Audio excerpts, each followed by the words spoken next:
Yo, what's going on, Nomads and Drifting Podcast listeners? I'm Brian, And I'm Monica.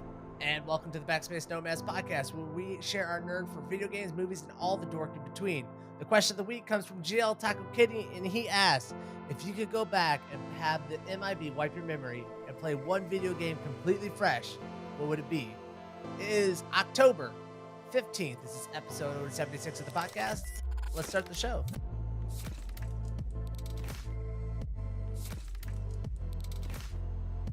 All right, Monica. So a very handsome Will Smith, shows up at your doorstep. He pulls out this long silver thing, pops it up in your face. Boom, flash a light in your face. Oh, oh. Well, I'm glad a light came out, not something else. Okay, so I come back and I can play anything. And I know what you're thinking, Brian. You're thinking she's gonna say God of War, or she's gonna say Harvest Moon, or she's gonna say Zelda, or whatever. Well, I'm not. I'm not gonna say any The of those Witcher. things.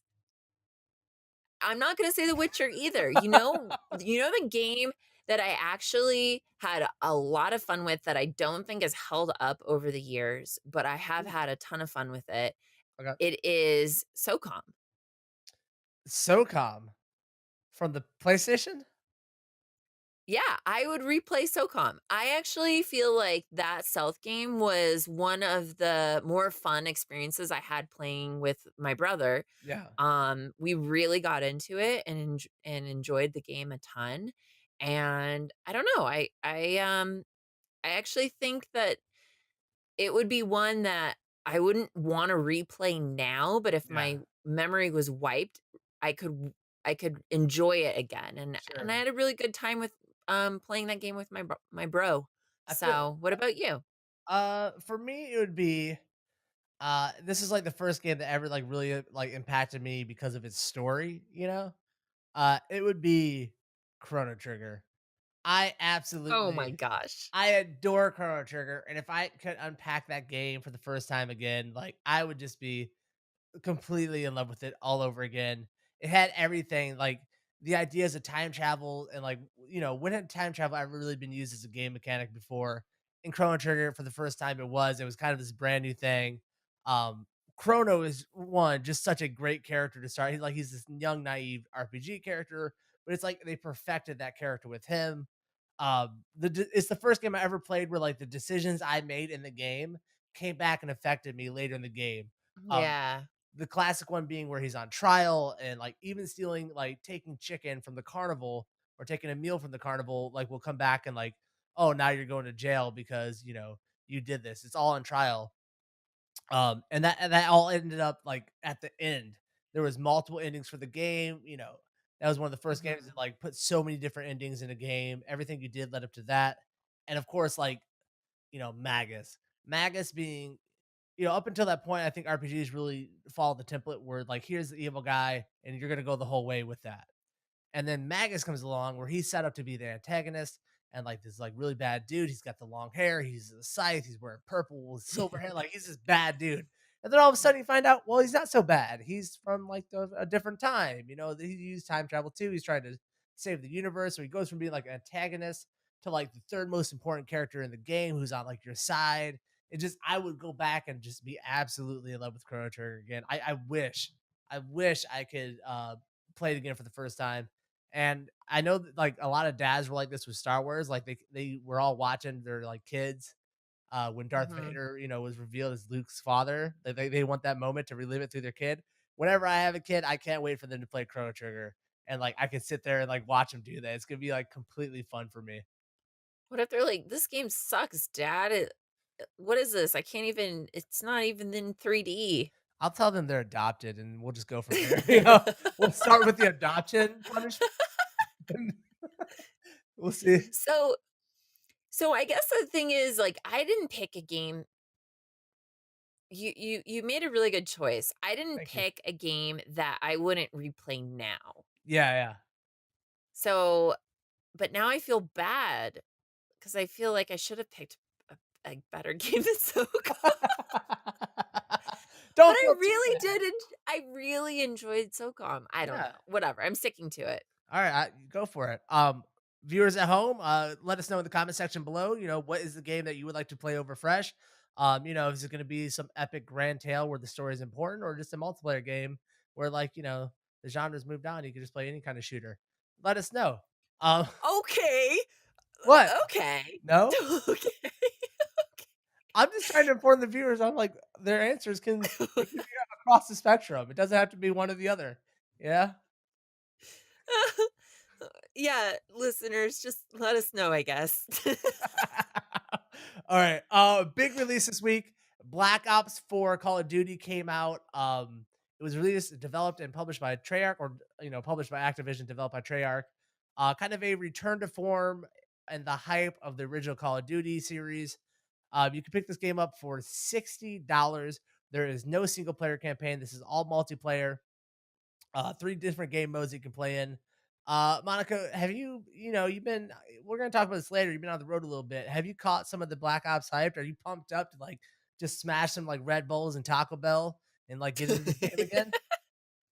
Oh, I'm sorry, Monsters, not Red Honestly, Bulls. It's I'm for, I'm shocked. So I've been living under a rock the past week, and I'm shocked at the hypoo that you have for the game. oh, good. It's actually like really I felt like these games were gone. I felt like they had disappeared, that Mhm. nothing was really gonna bring them back, and they were just gonna keep trying to capitalize on a name because it would sell a couple of copies. Am I wrong? You're not wrong. This, like, Call of Duty and I would say Battlefield were kind of falling into this thing where, like, they were left behind by other modern shooters, cheaper ones like PUBG, like Fortnite, like Overwatch. Like, this just wasn't like the big thing. So you are correct in that. The last Call of Duty, I don't think gained that much hype. But for some reason, this one is like blown out of the water. Um, and I think it comes down to the new game mode they added to capitalize on Fortnite's success and PUBG success. They added a mode that they call Blackout, which is a battle royale played in the kind of Call of Duty style where there's kind of like perks and run and gun. Everything's a little bit faster. And, like, that's the big hype. But Mhm. here's the deal. Like I was talking about earlier, this is a $60 game and you get three multiplayer modes. We're like, oh yeah, this is a team deathmatch, but all the maps are just basically reskinned from the old game and reprogrammed. And that's awesome. It's gonna be $60. And guess what, Monica? There's already a battle pass for it. 49.99. But get the new skins, get the Day of the Dead skins for you to Oh, celebrate. good. Just Oh, drop yeah. down $90 on launch day for this game. That's the most shocking thing to me, and I'm someone who's having fun in it. Don't get me wrong, but this is a $60 multiplayer only game mode, and I am stunned by this. And, like, why did it cost this much money to develop just multiplayer? Yeah. I think the $60 price point is just where any game that's got a big enough title is gonna land, though. Yeah. You know what I mean? Like, they've got the name behind them. They're not gonna put it out there for $30. It's gonna be $60 no matter what. Like, if you've got a name and or you've got some type of backing, it's going out at 60. It doesn't Yeah. matter if you put 2 weeks worth of work or 2 years worth of work. That's a solid point, and you know, it sucks because I'm part of the problem in this because I bought the game, right? I paid $60 up front. I was like, I'm ready, Black Ops. Like, take over my life again. I want to get prestige. I want to get prestige too. I want that. Um, Yeah. I think it But kind did of you sets want it. the Day of the Dead skin? No, it's dumb. You got skulls on your face. The characters aren't even in Mexico. I don't understand. They were in, like, Nebraska. They're painting their faces like skulls. I don't know. Um, I think it set a weird precedent for the industry because we've been told, well, the reason all these games cost $60 is because there's a long development time. These campaigns take money, gotta get voice actors, they have to go through rigorous testing. And they just dropped it, hit $60 on it, and we're like, let's see if it sells. And it did. This thing is like selling like hotcakes. I don't mean to sound like my dad using that phrase, but this thing is just selling. Um, I don't know. I'm shocked by it. I'm shocked by how well it's doing. I really am. Do you think it's just because of the battle royale? I do. I think everyone wants to play a better PUBG. PUBG really set a different tone for battle royale games in the way it's paced, the way how it feels. And Call of Duty basically looked at this and said, like, well, this is just a hunk of shit. They don't know how to make a game. And so they put all their money into like developing a actual VR that's like, functional. You can jump over stuff, you can pick stuff up, the servers are good. And there's issues and problems here and there, but overall, it is just a very well done PUBG type of VR where there's a lot of attachments for the guns, there's a lot of like looting, there's a lot of running. Mhm. Um, it is just a better, well done PUBG. I'm not someone who enjoyed the PUBG's mechanics. I actually don't really enjoy the battle royale mode for COD, but I think a lot of people are. This is really like picking up a lot of people. A lot of streamers are starting to hit 40, 50,000 concurrent just playing this mode, which is like massive, massive. Yeah. Yeah. That is huge. All right. Next up, let's talk about mobile gaming taking over consoles. Monica, we've talked So about basically, Black Ops 4 is just gonna go away because yeah, mobile gaming. Black Ops 5 on your Galaxy device. Get ready. Um, we've talked about like mobile gaming a lot and how it's like progressing and all the issues involved with it, and we've also talked about consoles and kind of like how they're starting to feel like they're sunsetting. So we have this article. It talks about how mobile is actually overtaking console finally. What are your thoughts? So I feel like mobile gaming has been around and really taking over for a while now, but I think that it's kind of been under the radar for people that play a lot of games on either PC or on console.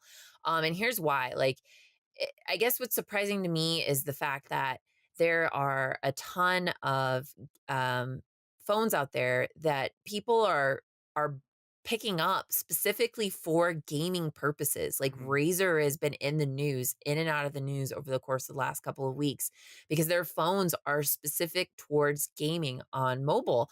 And I it, I've known for a while that mobile gaming is bigger than console. I've known Mhm. for a while that it's bigger than definitely bigger than PC. Yeah.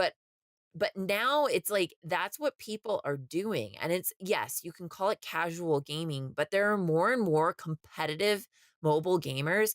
In fact, at my company, we just hired a guy who ends up that he's a competitive mobile gamer for some random game I've had honestly never even heard of. Yeah. Um but, like, it exists. There's these entire, like like, groups of people that are focused on mobile gaming, and it feels laughable, but it's already upon us and beyond us. I mean, if Razor's gonna be the new phone to, like, pick up because you can game well on it, like, that just blows my mind. It does. I actually just, got done purchasing a new phone and switching providers, and the Razer phone actually like piqued my interest because it was so well built. It's, it's so well built for gaming, but because of the things that make it a good gaming phone just make it a great phone in general. I ended up not going with it because of, I wanted a better camera for my phone and all these other issues. But, the idea of mobile gaming being here, it is like we're all playing catch up to something people who are mobile gamers have already known for a while that this thing's huge. Like you said, all this competition going on. It's a huge category on live streaming platforms. Lots of money is getting thrown around in these competitions. Um, and I'll be honest, man, I don't think that like people who are casual gamers, I don't think they care what they're playing on. To them, it makes no difference if they're playing like Mario on a Nintendo Switch or if they're going to be playing Mario on their phone. Like it doesn't register with them like that. Like, my sister's not a huge gamer. She doesn't care what she's playing a game on. She just wants to have fun. Um, Yep. and so I think that's kind of, is mobile gaming better? I'm going to say no, but I think they're expanding the gaming market and adding more gamers to what we call gamers. Like it's not that everyone's giving up their consoles to move to mobile, it's that they're broadening what it is to be a gamer. Yeah, absolutely. And this has been going on for a while. I mean, um, gaming in general is just such a huge focus that there are avenues all over the place. I Mhm. mean, companies trying to jump into it. Um, you know, there are political avenues. We've even talked about this on stream before that there are political avenues that are jumping into gaming in order to get their point across. Mhm. Like it's all out there. Um, but I don't know. What do you think the next level is? I don't know. Like, I think the next point of this, I think one of the things we've talked about previously is like how um the next generation console is gonna be it. That's gonna be it. They're gonna start sunsetting after that. And then after that, like Nintendo comes out with a phone, Sony comes out with a gaming phone, Microsoft comes out with a gaming phone. And I think like after this next generation of consoles, they're gonna all be developing, if they're not already developing gaming phones, because they want to stake their claim in this. Like they've been running shop for the last like 2 decades, and they're not gonna give it up to Razer and let Razer be the leading company in like mobile gaming. I just don't think that's gonna happen. Yeah. You know what's funny is I guess I'm surprised that they haven't already jumped into that space now, thinking Mhm. about it, like, really thinking about it. I'm surprised that they haven't done it yet. Yeah.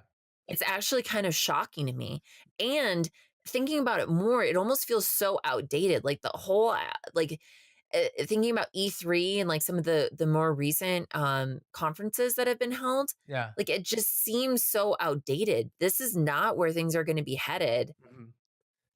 Oh, man. Brian, we need to come up with a Backspace Nomads gaming phone. Oh, I'm ready. All you little gamers out there, you want a mobile device? Be a real backspace nomad with us. Um, I think Nintendo is probably the most ahead of the curve on where it's been going because the Switch is so mobile. You're supposed to be able to take it everywhere, but Yeah. I think they're missing the boat on not just like making a full out phone. Like it needs to go in your pocket. You need to be able to like save the kingdom, and then oh shit, I still need to call my grandma at the same time. You know that's where it's at.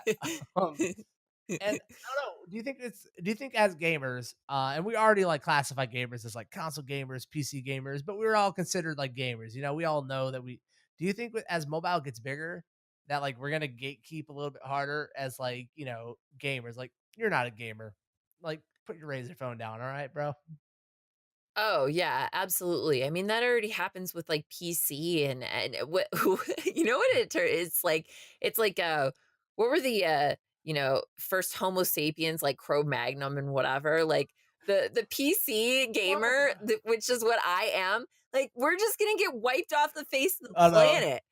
Like, we are so over, like, "Oh, I build this gigantic tower, and it can do all of these things and whatever," and it's just we are, like, out we're just gonna be outdated. I think within the next, like, easily 5 years, we're just gonna be Yes, so outdated, it's gonna be and insane, like and I'm gonna be like, "I still build my computers, losers," and, like, and then I'm just gonna get and I'm gonna get beat up in the parking lot of, like, Target because that's where I shop now because 'cause I'm old.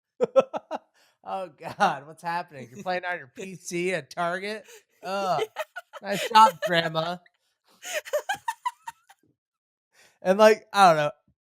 It's so true, and no one's gonna care about us. Like the advertisers are leaving us. They don't care about they want the casual gamers because those guys are spending the real money. They're not just degenerates trying to make a podcast. They actually have like well paying Dude, like everyone's jumping in. So many like brands like Geico's getting Brian, involved. I just got an idea. What's up? We need to be able to start making our own phones. I'm ready to make a phone. I've wanted to do Let's this my start whole life. doing that. We start selling pieces in order to make your own gamer phone. Oh, you want like a modular phone? Yeah, dude. Oh. Like if we're not going to build our PCs, we got to stay hip. We got to build our own phone. Oh, are you ready to Kickstarter? I don't know much about it, but I know that we can make some quick money and then disappear after that. If you're ready to do that kind Yeah, of Kickstarter, I'm ready. 100%. We just take the clip that we just made, except for the part where you say we disappear, and we Okay. put it on Kickstarter as our video. And then we ask people for the funds. This is how they started. Do, do, do, do. Did you see that KFC is jumping into gaming now? Have you seen this nonsense? uh, no. KFC Gaming is finally upon us, Monica. I was kind of touching on it earlier where like everyone's starting to get into the advertising sphere for gaming. And finally our like, meme overlord, KFC, Our meme overlord. Are you kidding? has decided to throw, The Colonel. the The Colonel. Colonel. He's here. He's ready to bring us like some victory royales and a 6 piece. Um KFC Gaming, they have a full like pixel art logo, everything. Are you ready for KFC to finally, take over and show us what it is to be a gamer? I think I might be ready for it. I've been practicing. I think I went to like an Applebee's or a TGIF for like 3 or 4 years ago, and they had gaming at your booth. Yeah. Like you could put your card in and you could play different games there. I know this isn't the same idea, but I'm sure that KFC Gaming's not going to throw anything at me that I haven't been able to handle at a TGIF booth. You know what I mean? Are you kidding me? Like You don't think the Colonel's gonna bring with the 7 secret spices, Monica? He's gonna be up in there styling on you, getting clips, gameplay moments. You're not gonna be able to handle what the Colonel is bringing, okay? You're not gonna be able to handle it. If they wanna sponsor me because I'm a professional gamer and they see this, bring it on. I love your chicken. It's delicious. And, like, your mac and cheese that, like the mac and cheese, you only get at, like, 2 a.m., and it's kinda like this gluttonous, like, brick of ew. weird stuff that mac and cheese. I love it. I love it. I love everything you guys do. Oh, What's the I don't know, like, what is their game gonna be about? Are you the chicken and then you go through the entire process of getting to the point where you're eaten? Like, I can't even imagine KFC gaming. Are you a drumstick and you're just trying to maybe. make your way through life? Just, and you're tired of being spiced up so heavily and delicious? Like, I don't No, this was gonna I'm be excited to see what KFC comes out with. it's gonna be like surgeon simulator where you're using the hands, except you're gonna try and take a bite of their chicken without removing the entirety of the skin in one bite. Like, Oh it's my gonna be god, so dude, good. that's impossible. That's Unless a you're a good gamer.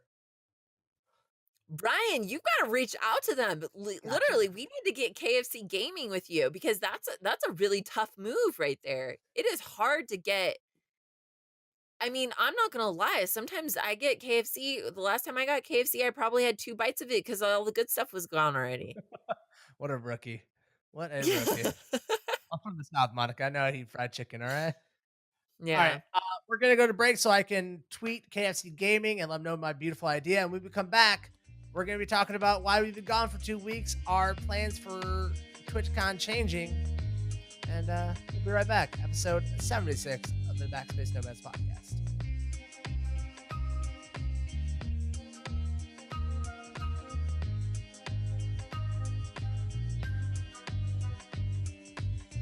All right, Nomads. So welcome back. Thank you for sitting through that break. It's episode 76. And it is episode 76. The last time we did a podcast was 2 weeks ago, probably more than that. Because there's been some big changes in Monica's life. Monica, tell us about your what's been going on with you. So we've been planning this out for a while and we haven't really talked about it on the podcast because it doesn't necessarily relate to this show. But I do think it's important for everyone to know what is going on because there are going to be some technical difficulties as we get more and more used to this. I am officially nomadic. I have become the backspace nomad. I am living out of an RV. I am traveling around the United States and I am not in the same place week over week. And what that means is that I am, for one, the first couple of weeks was having a really hard time getting internet connection. We're finally here and being able to record the first show, and it's going to keep getting better. But I have been going through trying to get used to like I don't know, things like make sure that I don't let the poop tank fill up too high. Make sure that the heater and all of the pilots are turned off when I fill up my gas tank so I don't blow myself up in the gas station parking lot, you know? Um I've got these whole new realm of things that I'm trying to like really master right now and that's what's caused us to not be able to hang out. I'm sorry, everybody. Yes. So it kind of sucks that we've been off, but I don't think we're necessarily ready to talk about what's coming in the future now that she's on the road. But like, there are some really cool things coming down the line for the Nomads because of this. So sorry for the technical difficulties. We should be more consistent from week to week. Some weeks maybe won't happen, but at the very least, we'll try our best.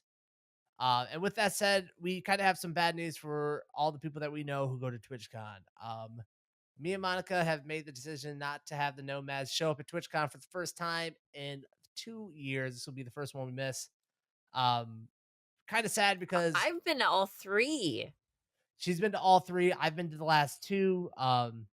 And this podcast pretty much got off the ground and happened because me and It Monica did. went to TwitchCon and like hit it off so well and loved the vibe so much that we like wanted to do a podcast together. Um, Yeah. so we aren't going to be able to make it. Between new challenges with the RV, some things on my end where I wasn't comfortable going to San Jose with my position in life and the kind of my stability when it comes to like my finances and stuff. We just decided to kick it. This year we will be back next year, 100%. Like we love going to TwitchCon; it's a great event. But San Jose is kind of a rough one, not just for traveling, but just for being out there. It's a weird city for us. Um, we are looking at some other conventions coming up. We're kind of looking at PAX South and maybe some other ones. We really don't know. Nothing's locked in. Um, so Yeah. sorry if you plan to meet us, right? Yeah, yeah. I think the big thing is like, I mean, to be honest, the whole reason is I was hightailing it as quickly as possible, which was part of the reason we were having a difficult time getting the show up and running because I was trying to hightail it out to California. Unfortunately, no RV parks out in San Jose were letting me stay with them. So I tried to work it out, but at the very best, I was going to be about 30 minutes away, which is going to be an incredible Uber. And it's just too much. It's just too much. So I'm sorry, everyone. I really would have loved to have seen you and hung out with you. I'm always like really excited about these shows. I get a little shy, but I am excited about these conventions. But I Mhm. am looking forward to PAX South. I think PAX South is going to be way more doable, and not only that, but like it might be, when I'm also a person that loves to kind of host things. So maybe we can do like Ooh.